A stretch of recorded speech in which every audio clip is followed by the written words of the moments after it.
There's a version of evil in Middle-earth that never picks up a sword. It doesn't roar, it doesn't burn cities, it doesn't even leave the room. It just sits next to you and talks and waits. And by the time you notice what's happened, you've already lost something you can't get back. That's the bottom of the ladder. The top of it is a being so powerful that the sun and moon were made in part just to hold him back. By the end of this video, you'll know exactly how Tolkien built his entire spectrum of evil, from the smallest human failure all the way up to the thing that evil itself came from. Level 1. The Broken Men. This is the level nobody wants to admit is the most disturbing one, because there's no orc blood involved, no fire, no ancient curse, just people.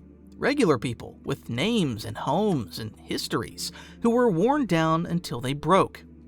Take Grima, known to most as Wormtongue.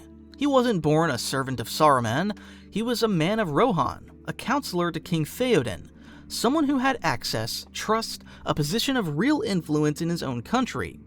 Saruman didn't need to conquer Rohan with his army, he just needed one man willing to whisper the right things at the right moments. Over years, Grima fed Theoden's fears back to him disguised as counsel, isolated him from the people who loved him, and slowly turned a functioning kingdom into a shadow of itself.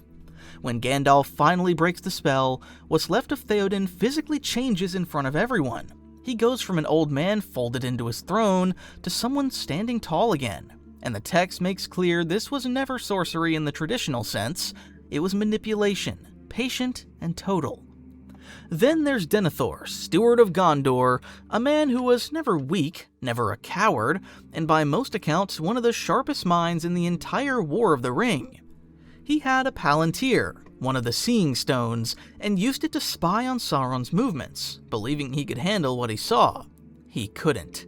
Sauron, being far more practiced at this peculiar game, fed him a steady diet of half-truths and curated despair until Denethor became convinced that resistance was pointless and his son Faramir was already dead. He says it plainly to Gandalf near the end, "I will not step down to the dotard chamberlain of an upstart." His pride, twisted by months of psychological siege, ends in one of the most quietly horrifying scenes in the entire trilogy, one that doesn't need embellishing to land. And then Boromir. Of everyone on this level, his fall is the shortest, and maybe the most relatable, because it happens in real time, in front of the reader, or the viewer. He doesn't have years of manipulation working on him, he has a single object, the One Ring, sitting a few feet away from him during the journey south, and a few minutes alone with Frodo. He genuinely believes, at least at first, that he could use the ring to save his city. That's the trap. Every person the ring corrupts believes they're the exception. Boromir isn't a villain in any conventional sense. He's a good man who briefly convinces himself that good intentions justify a terrible shortcut. What makes it land so hard is what happens after. He catches himself. He's horrified by what he almost did, and he spends the rest of his short life trying to make up for it. None of these three ever swing a blade for Sauron directly. None of them are monsters by nature, but this is exactly why Tolkien puts them first. Before you get into orcs, dragons, and demons, he wants you to sit with the uncomfortable idea that the earliest and easiest form evil takes is just a person, under enough pressure, making the wrong call. Once you understand how evil gets into good men, it's a lot easier to understand what happens when it gets applied to something that was never given a real choice to begin with. Level 2. The Made Things. Orcs are the most numerous evil in Middle-earth, and also the most misunderstood, because most adaptations treat them as disposable set dressing. Tolkien's own writings on where they actually came from are more complicated, and honestly more disturbing than monster army. In one of his most quoted lines on the subject, Tolkien has the elf Pengalod record that orcs were elves that had been captured by Melkor before the making of the sun and moon, and corrupted by slow arts of cruelty until they became a race of degraded and repulsive creatures. Read that again. The very first orcs were elves, the most beautiful, immortal beings in the entire legendarium, taken, broken down over generations, twisted in body and mind until nothing of the original remained except the capacity to suffer and pass suffering on. Tolkien himself wrestled with this idea for decades and revised it more than once, because it raises a question he never fully resolved. If orcs were once elves, do they have souls? Can they be redeemed? He never gives a clean answer, and that ambiguity is part of what makes them unsettling rather than just disposable. By the Third Age, orcs exist in layers of their own. You've got the common goblin types skulking in the Misty Mountains, weak alone but dangerous in numbers, the kind Bilbo and the dwarves run into under the mountain. Then you've got the Uruk-hai, bred specifically by Saruman at Isengard to be bigger, stronger, and able to withstand sunlight, something older orcs couldn't do.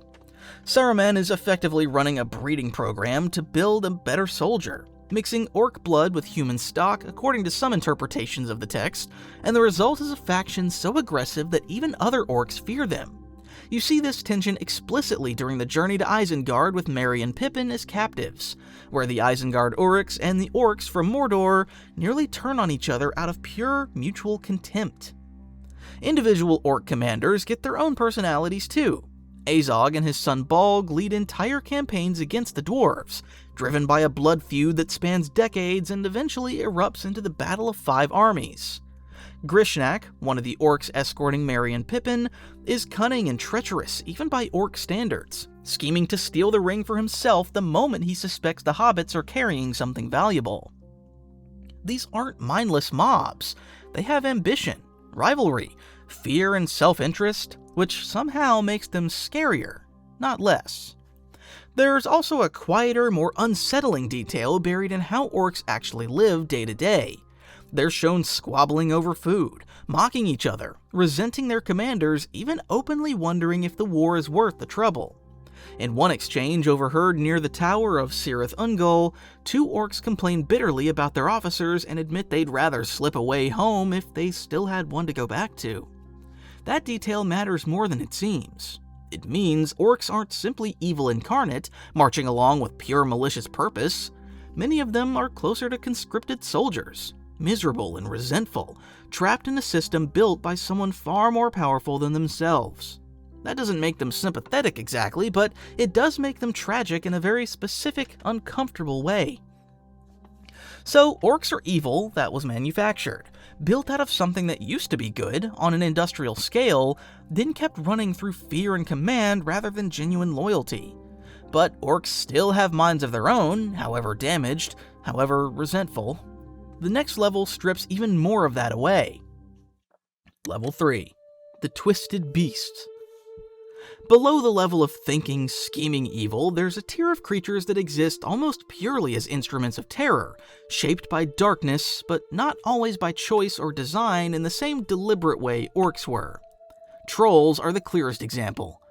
In the mythology, trolls are described as a mockery made by Melkor in imitation of Ents, the tree shepherds of the Free Peoples. Where Ents are wise, ancient, and protective of growing things, trolls are lumbering, stupid, and destructive, a grim parody of something good.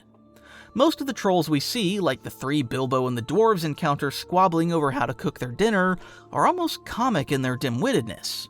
But by the War of the Ring, Sauron deploys a far more dangerous variant, Olog-hai, trolls bred to be intelligent enough to follow orders and strong enough to fight in daylight.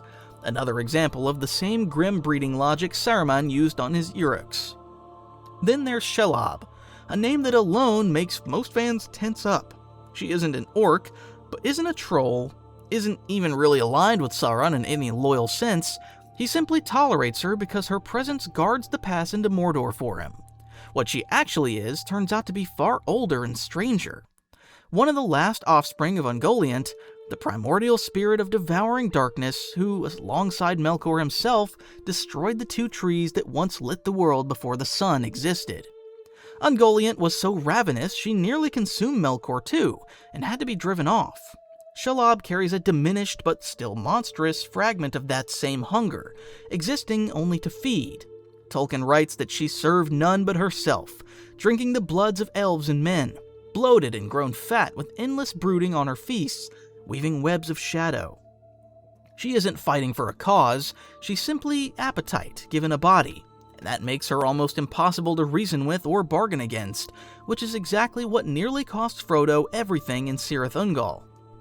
Wargs round out this tier, giant wolves bred or corrupted for war, working alongside orc raiding parties as both weapon and mount.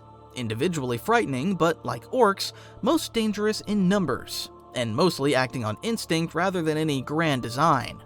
There's also the giant spiders scattered elsewhere in the story, most notably the ones lurking in Mirkwood that trap the dwarves and nearly kill Bilbo before he learns to use Sting effectively.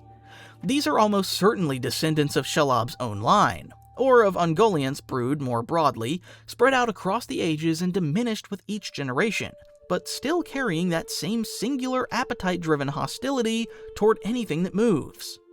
What ties this whole level together is a lack of higher purpose. These aren't creatures plotting the downfall of kingdoms, they're weapons, hungers, and mockeries, shaped by greater powers to serve greater evils. Or, in Shelob's case, serving no one but their own endless hunger. But there's a category of monster in Middle-earth that combines size, intelligence, ancient grudges, and enough raw destructive power to end entire kingdoms in a single night. And that's where things start getting biblical in scale. Level 4. The Fire Drakes. If you want to understand just how much devastation one dragon can cause in Tolkien's world, you don't need to look any further than the fall of the northern dwarf kingdom of Erebor. One dragon, one night, an entire prosperous mountain kingdom gone. Its people scattered for generations, all because of a single creature drawn by the smell of gold. But before Smaug, there was Glorung, the first of all dragons and, in many ways, the template for everything that came after. Glorung was bred by Melkor himself during the First Age, and unlike Smaug, he couldn't fly. He was essentially a massive armored serpent, but what he lacked in wings, he made up for in sheer malice and cunning. Glorung's most devastating weapon wasn't his flame, it was his voice.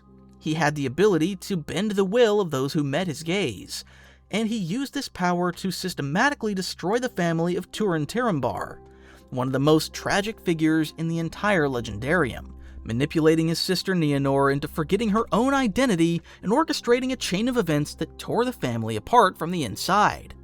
Glorung didn't just want to kill his enemies, he wanted to watch them destroy each other first, and he was patient enough to arrange it. Smaug, the dragon most casual fans actually know from The Hobbit, is a different flavor of terrifying. Pure, arrogant intelligence wrapped in near indestructible armor. He's vain almost to a comedic degree, delighting in riddles and flattery, but Tolkien makes sure you never forget how lethal that vanity is. When Bilbo, using riddling speech, unknowingly reveals a detail about his own boots, Smaug puts it together instantly and nearly figures out the one weak point in his own armor. He's eventually undone by exactly that kind of overconfidence, when the very detail he let slip reaches Bard the Bowman, who uses it to land the killing shot. But before that, Smaug had already set on Erebor's gold for over 150 years, hoarding wealth he had no use for beyond simply possessing it, which tells you something about what actually drives a dragon.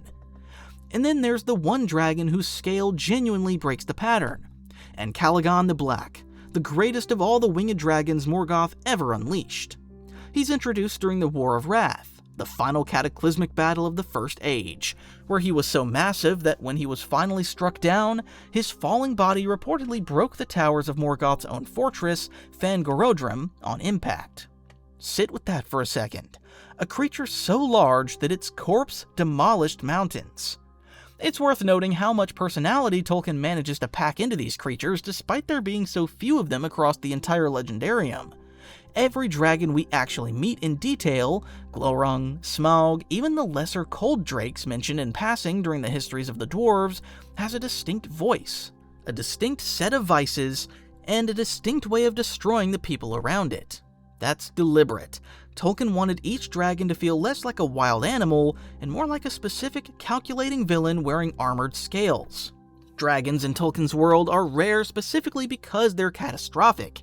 Each one is basically its own natural disaster with a personality. But everything you've seen so far, the broken men, the orcs, the beasts, even the dragons, still has a body that can be destroyed. The next level doesn't. Level 5. The Nine. There are exactly 9 of them, and that number is the whole point. 9 kings, sorceries, and lords of men, each given one of the rings of power by Sauron. each seduced by promises of strength, wealth, or unending life, and each one over time faded. Not died, faded, until nothing of their original selves remained except a will completely bound to Sauron's, and a body that had slipped out of the visible world entirely. The Nazgul, or ring wraiths, are terrifying specifically because of what's missing from them. They have no faces you can see beneath their hoods, because there's nothing there to see in ordinary daylight. Only in the spirit world their rings drag them into. They don't need to eat or sleep.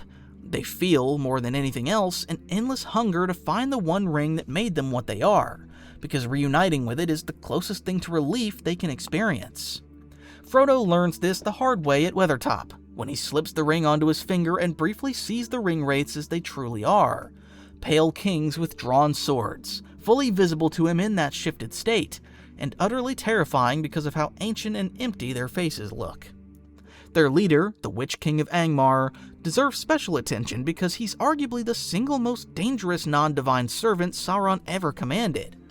Long before the events of the Ring War, the Witch King spent centuries as an independent threat, founding the Kingdom of Angmar specifically to wage a war of extermination against the Dúnedain successor realms in the north, eventually destroying the Kingdom of Arnor entirely. By the time he shows up at the Siege of Minas Tirith, he's had thousands of years of practice at being a weapon. When he confronts Éowyn on the Pelennor fields, disguised as a man to fight in her brother's place, he delivers one of the most quietly chilling lines in the whole saga. "No living man may hinder me."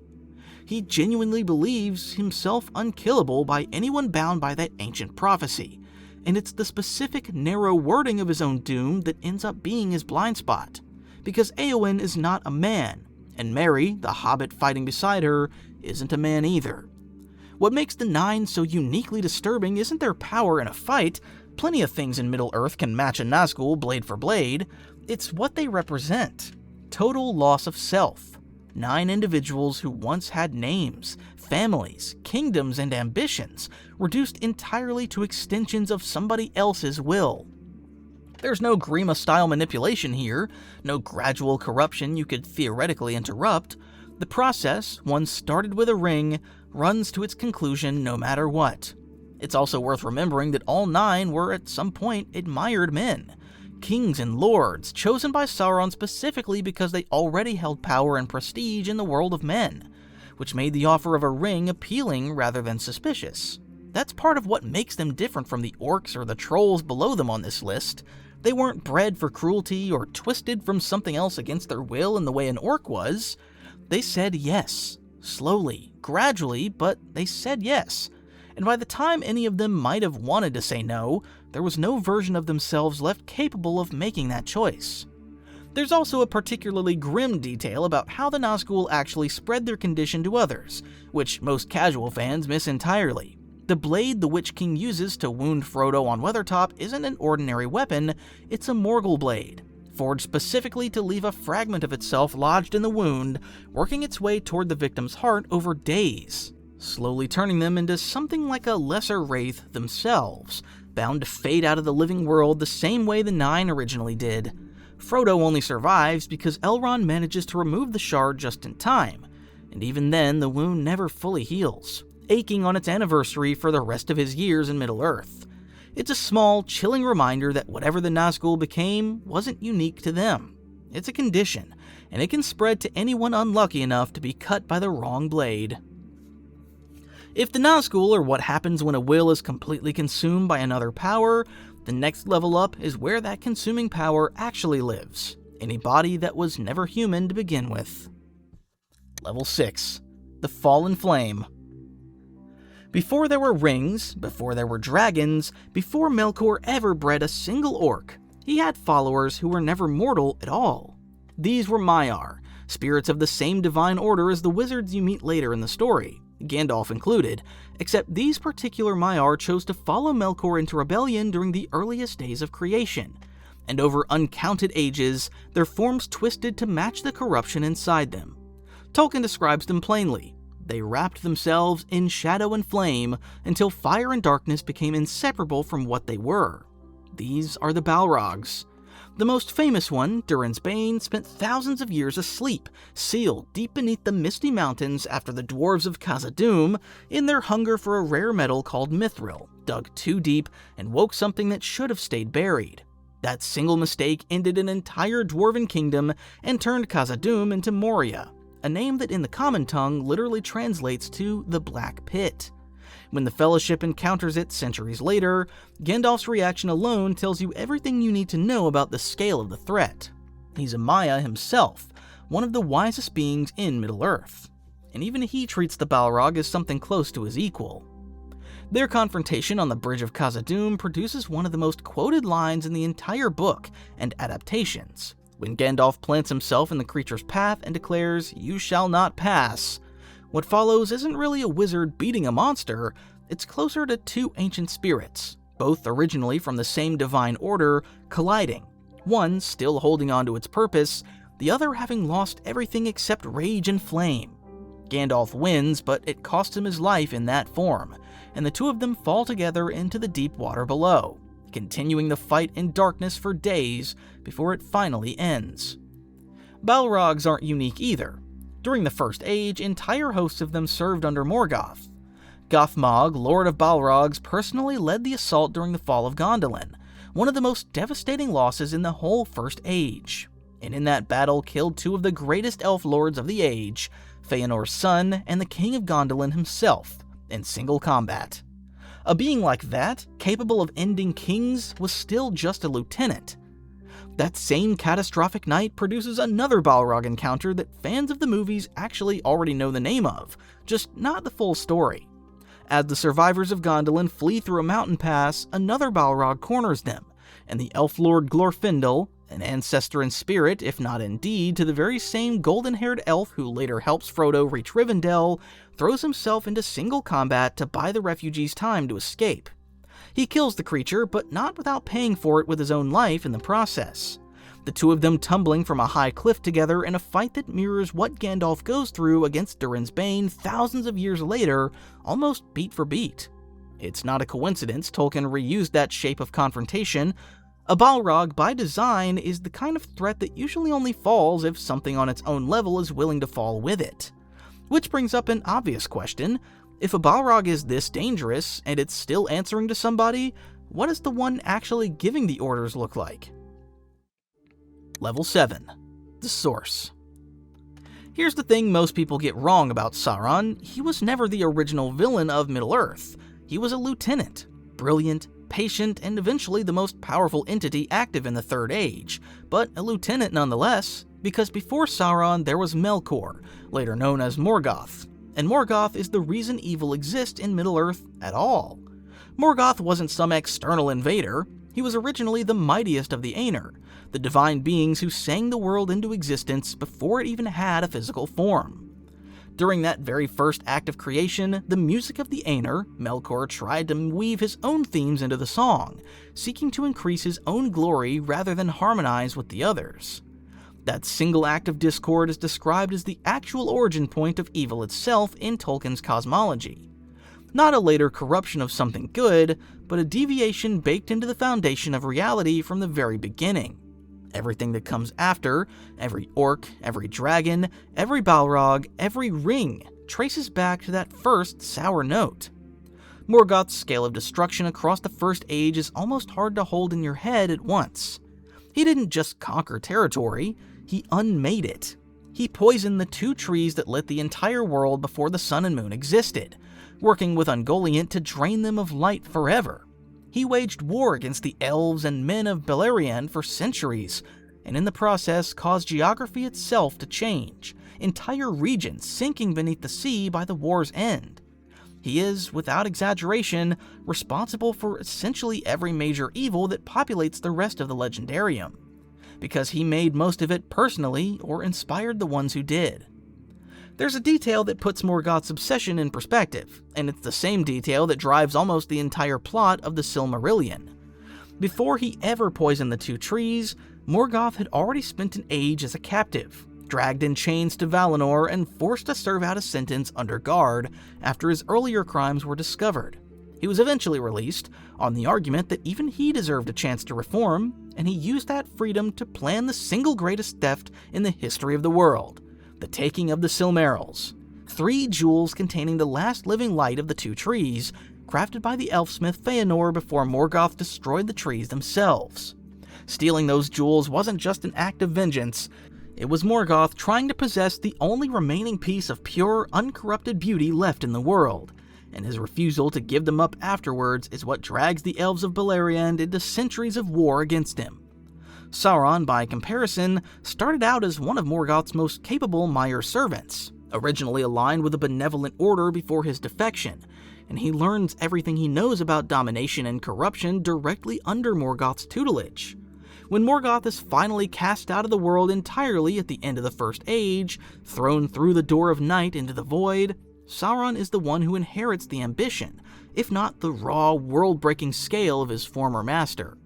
Sauron never manages to poison the sun or sink a continent. What he does instead is more focused, more insidious. He learns to corrupt through gifts rather than open war, forging the rings of power as tools of seduction disguised as generosity, and pouring the majority of his own native power into a single object, the One Ring, to bind and dominate the others.